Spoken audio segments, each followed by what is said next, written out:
A paz do Senhor Jesus. Vamos falar de um versículo aqui muito batido entre nós. Lá em 1 Coríntios, capítulo 14, verso 33, diz assim: porque o Deus não é Deus de confusão, e sim de paz, como na igreja dos santos. Bom, esse versículo aqui, pegando fora do contexto, muitos levam a entender que tudo que Deus faz dá para ser entendido, que tudo que Deus opera diante da nossa vida, em circunstâncias ao nosso redor, tem que ser operado de uma forma que eu compreenda. E aqui nós erramos, porque esse versículo não tem nada a ver com isso. Quando Paulo está falando aqui sobre Deus não ser um Deus de confusão, ele está dizendo que o culto a Deus, que o momento de adoração a Deus, que o momento em que Deus está ali sendo adorado, não pode ser um momento onde não seja entendido. Ele está falando de culto, adoração e o uso dos dons. Na igreja de Corinto, por exemplo, essa repreensão é para a igreja de Corinto, eles não estavam sabendo usar os dons espirituais do Espírito Santo e estava tendo muita bagunça no culto, a ponto do culto não está conseguindo ser um culto onde todos os crentes consigam desfrutar do que Deus está falando, comunicando pelos dons do Espírito. Então o que Paulo está querendo dizer é que existia uma confusão ali, que Deus não estava naquele negócio. Aquela confusão que Paulo está dizendo é falta de ordem, falta de organização naquilo que estava sendo feito. É o caso que daí ele vai falar que quando alguém estiver profetizando, que o outro se cale, para que se ouça aquilo que está sendo dito. Então, ordem. Ele não está falando que Deus vai fazer tudo de uma forma que a gente vai compreender a primeiro momento. Paulo não está falando isso. Paulo está falando que Deus, no momento que ele está sendo adorado, que o culto a Deus tem que ser um culto organizado, cheio de paz. Um culto onde eu consiga desfrutar do que Deus está querendo me comunicar. Isso relacionado a culto. O culto eu vou entender, a palavra eu vou entender, a adoração eu vou entender. Agora vamos para outro lado, que é geralmente para onde essas pessoas levam esse versículo, promessas de Deus. Aqui a gente precisa levar lá para Isaías 55, verso 8, que diz assim: porque os meus pensamentos não são os vossos pensamentos, nem os vossos caminhos os meus caminhos, diz o Senhor. Porque assim como os céus são mais altos do que a terra, assim são os meus caminhos mais altos do que os vossos caminhos, e os meus pensamentos mais altos do que os vossos pensamentos. Glória a Deus.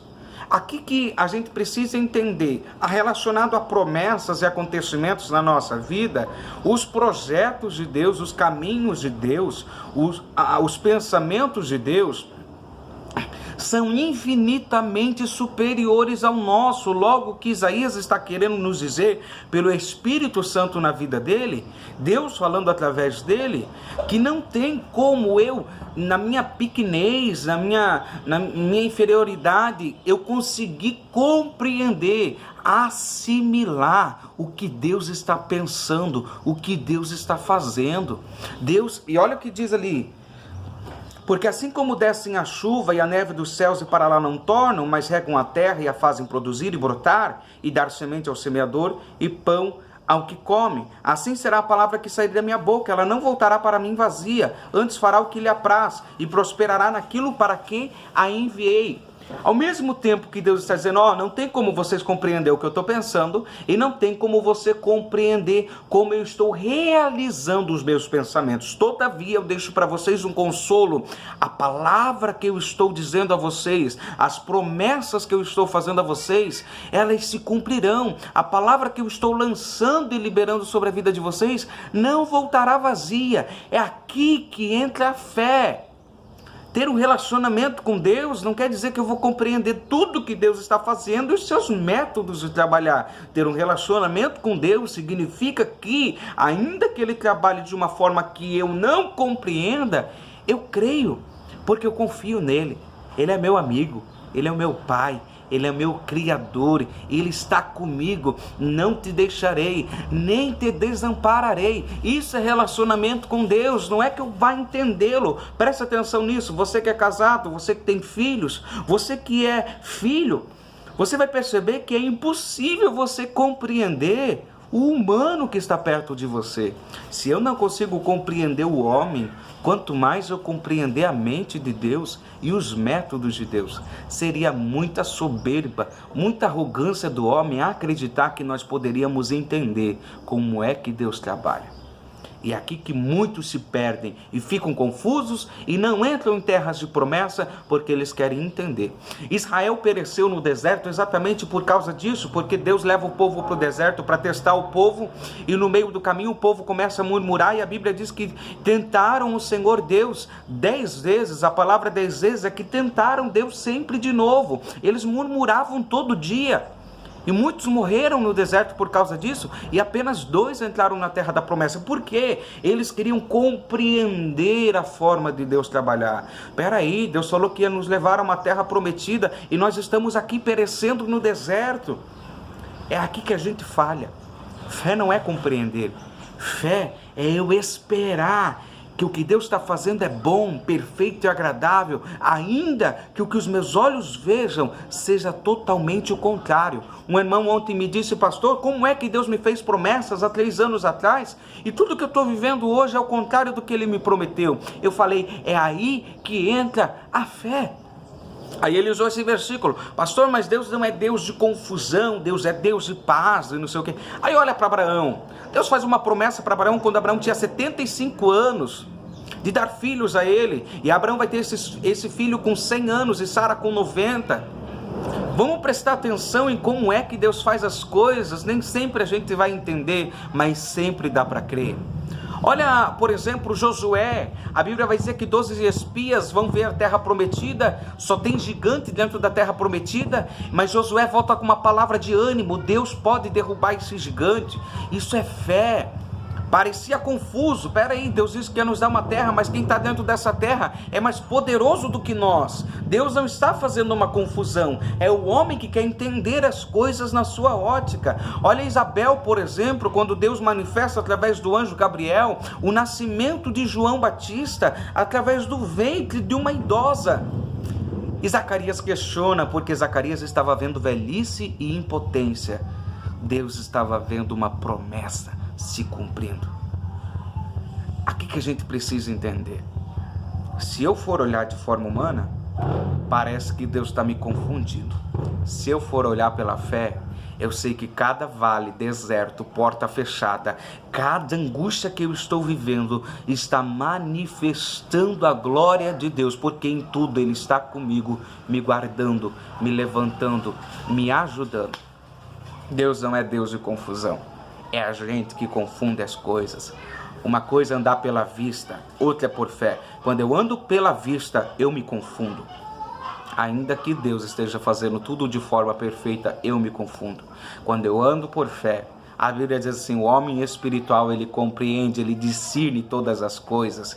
Não está dizendo que eu vou entender de forma terrena, eu vou entender no meu espírito, pela minha fé, o que Deus está fazendo. Eu deixei aqui essa imagem da garagem aqui, exatamente por causa disso, porque aqui foi que Deus nos trouxe para fazer cultos, para adorar a Ele, para fazer a vontade dEle, e dentro da visão de muita gente parece incoerente estar aqui, só que Deus me disse: você vai salvar almas no teu bairro, enquanto você não salvar almas na garagem da tua casa, eu não te prospero.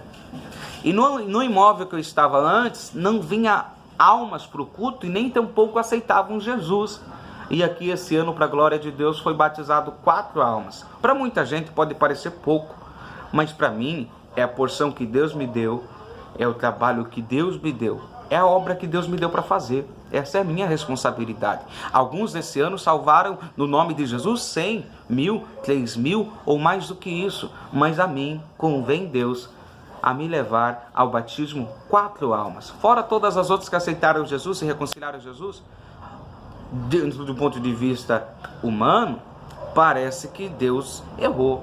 Dentro de um ponto de vista de fé, de uma pessoa que compreende pelo Espírito o que Deus quer fazer, Deus mais do que nunca tem acertado todos os dias na minha vida, porque eu estou vivendo a vontade dEle, seja aqui, seja em qualquer outro lugar. E aqui que Deus quer falar essa palavra e ministrar essa palavra ao teu coração. Não ande por vista. senão você vai se confundir, depois vai culpar Deus. Ande por fé. Você não compreenderá muitas coisas, como eu não compreendo muitas coisas, mas eu tenho certeza, Deus está comigo e eu posso viver a paz dele. Então guarde isso. Aquele versículo não está falando que Deus vai fazer tudo de uma forma agradável, tudo de uma forma que eu vou compreender rapidamente. Está falando de ordem, organização naquilo que é feito para Deus, não naquilo que Deus faz para mim. Deus tem o direito de fazer pelo caminho que Ele quiser, do jeito que Ele quiser, a hora que Ele quiser. Se Ele quiser dar filho para velho, Ele dá filho para velho. Se Ele quiser erguer o pobre, Ele ergue o pobre. Se Deus quiser fazer do jeito dele, como Jó disse, eu bem sei que tudo podes. Deixa eu encerrar com essa palavra, eu bem sei que tudo podes. E que nenhum dos seus planos podem ser, nenhum dos seus pensamentos podem ser frustrados. É aqui que a vida de Jó muda. Quando ele converte a mente dele, ele entende, cara, eu estava colocando Deus dentro da minha caixinha. Eu estava colocando Deus dentro do meu entendimento. Eu estava colocando Deus dentro daquilo que eu entendia. Eu estava colocando Deus dentro daquilo que eu imaginava que Deus fazia e como Deus fazia. E eu não entendi que Deus pode fazer do jeito que Ele quiser todas as coisas. A vida de Jó muda a partir dali. A tua vida vai mudar a partir do momento que você verdadeiramente converter tua mente a isso. Deus faz o que Ele quiser, do jeito que Ele quiser, e se eu creio nele, eu terei segurança. Ainda que os montes se abalem, eu não serei abalado. Você não será abalado. É a fé. Os montes podem se abalar, mas mesmo que os montes se abalem, Deus não é Deus de confusão. Ele está fazendo tudo certo, do jeito certo, e na hora certa vai se manifestar a glória dele cada vez mais. Presta atenção nisso. Não confunda o teu caminho pela tua ótica. Ande por fé. Deus abençoe você.